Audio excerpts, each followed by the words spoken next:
நம்மை போலவே அயோத்திய வாசிகளும் ஆர்வத்தோடு காத்திருக்கிறார்கள் அவர்களுடைய இளவரசரை பார்க்க.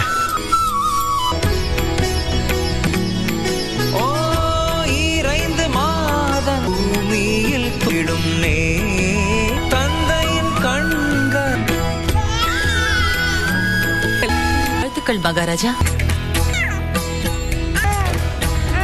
என் துயர் துடைத்தவன் அன்பு மகன்.